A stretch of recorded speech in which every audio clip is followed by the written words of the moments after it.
Jackie is just as messy as Heavenly, and I'm going to tell you why later.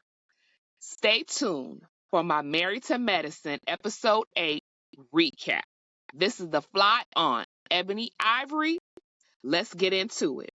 So the episode opens up with Jackie, Heavenly, Quad comes over, and then later they'll be joined by Simone. So this has setup written all over it, drag session written all over it. Jackie is really not good at having a poker face.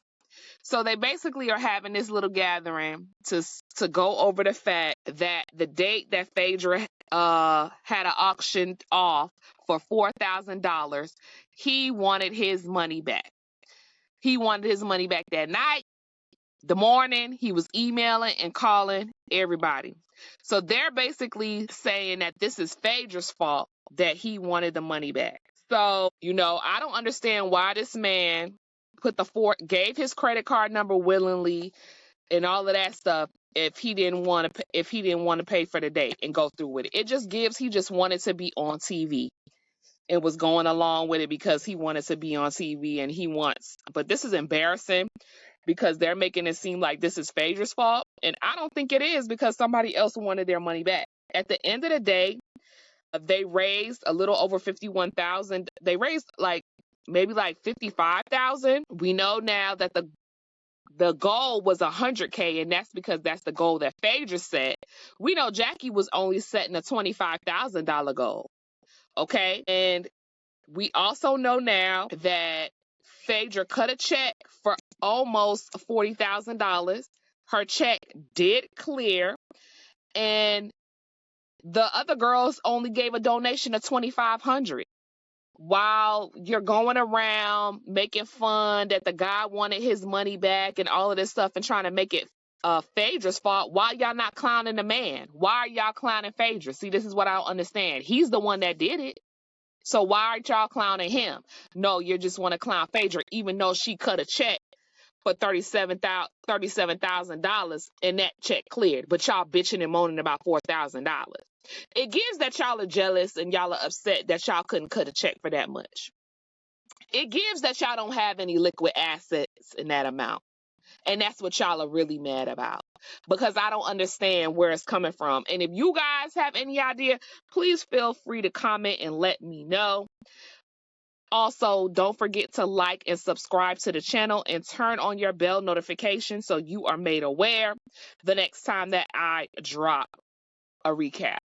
I also want to say, in addition to this, them sitting around the table like some cackling hens carrying on about this $4,000 when the girl cut a check for $3,750. This is why the show is no longer aspiring. This is no longer why nobody wants to be doctors or doctors' wives or any of that stuff when we tune in, we watch the show.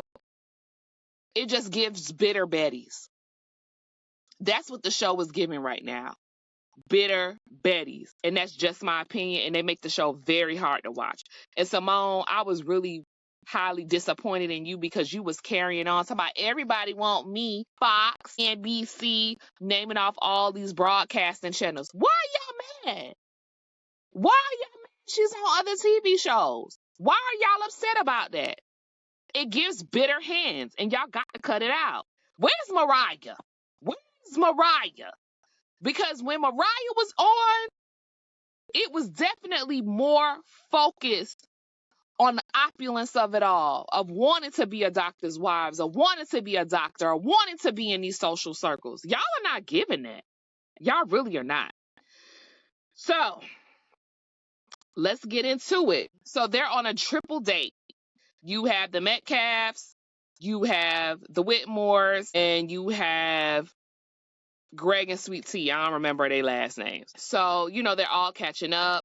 They're asking what everybody is up to.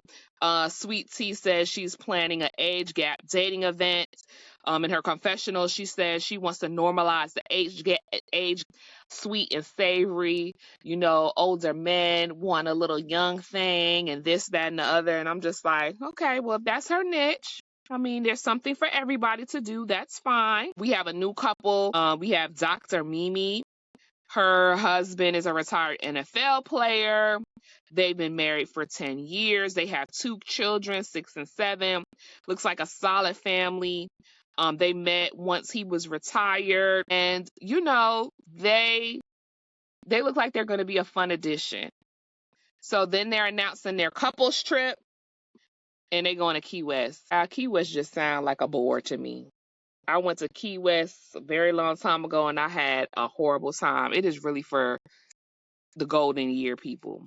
No offense. No offense. So Simone also lets it be known that Heavenly is going to help her plan the trip. And I'm like, why would you do that? Again, this is why I'm really starting to question who Simone is as a person. Why would you let Heavenly help plan a trip when Heavenly have problems with half the people that's going on the trip? Like, why would you do that? So Sweet Tea lets it be known that she's not comfortable with the situation. She doesn't want Heavenly trying to come after her marriage because it's clear that she doesn't respect it at all. Cecil interjects and says, we're not going to have any of that. It's a couple's trip, and let's just be excited for the trip. So, also, we come to find during that conversation, Sweet Tea is planning a speed dating event for her age gap relationships, and I think it's a really cute idea. We're at that event. The setup is really nice, really cute space. I think Sweet Tea did an amazing job. It was good-looking people on both sides, and they really seemed to be into the speed dating aspect of it. You had Toya, Contessa, the new psychiatrist on the scene, Dr. Mimi. They show up to support Sweet Tea. Phaedra was there, looking good. The clappers was clapping in that dress. Everybody was enjoying themselves. So as the speed dating is going on, Phaedra was even participating. And Simone walks in, and then she brings Heavenly with her. And I'm like, again, Simone, you're messy as fuck. Why would you bring Heavenly to that girl's event? So she was like, well, Heavenly is a relationship expert. And T is like, she does not support my relationship or respect it. Why would you bring her? So, Sweet Tea trying to be the mature person, she pulls Heavenly to the side, and she's trying to have a conversation with Heavenly. And Sweet Tea is being very calm, very nice, because she's in a good mood because her event is going really well.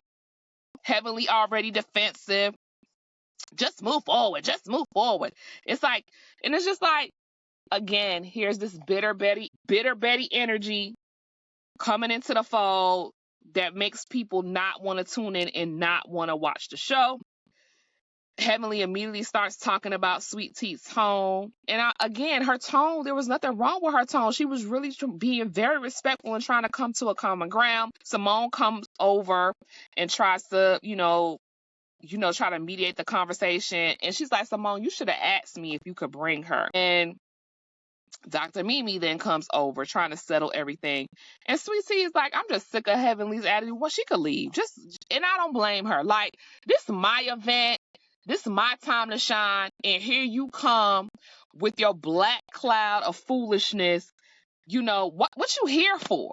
What are you here for? You have zero conflict resolution skills in your emotional toolbox. And you want to come here while I'm having my event, my time to shine, to try to what?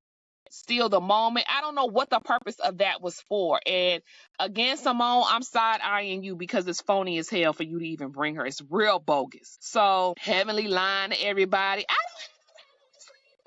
don't have a good couple stress. And, that's why I just want to move forward.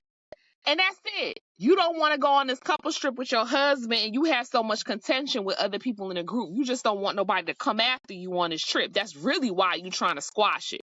Let's be clear. That's really what she's trying to do. So she wants to just enjoy herself, not have any conflict with anybody. She just wants to move forward. But that's the problem with this whole situation. Y'all are never going to move forward because you never really resolve anything. She only apologizes in the last 24 hours and it's back to the bullshit. So, Sweet Tea event goes really, really well. There were some matches made. People seem really happy. And the event comes to a close. I'm really happy for Sweet Tea. I'm happy that she put on a successful event and things are going well. And again, Greg was there. Her husband was there to support her.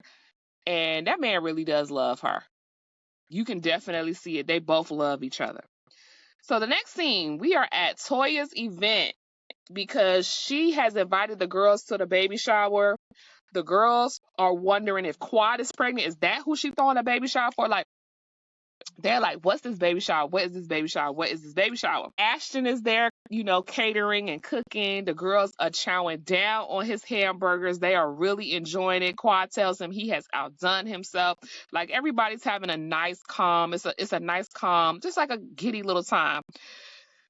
Toya brings out the Stormy bag wrapped up in a Hermes blanket and then puts it on display for all of the ladies.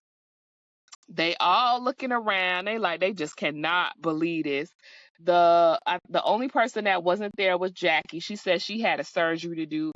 Jackie just wasn't coming because she don't like Toya. And to be honest with you, I'm surprised how much shade Jackie gives Toya. Toya was one of the few that actually spoke out on Jackie's behalf when Jackie was getting dragged for filth behind the black women comments that she was making. How some of the women are only, being exaggerating symptoms and so on and so forth. And Toya was one of the first ones I remember that spoke up on her behalf. And I noticed that Jackie likes to throw a lot of shade to Toya and say Toya has no substance and this, that, and the third. But Toya had enough substance to speak up on your behalf. Anywho, so at the event, Heavenly, hugged Sweet Tea. People were surprised by that. They said after her Sweet and Savory event, they all went out. They had a good time. And Heavenly again keeps saying, I don't have with her.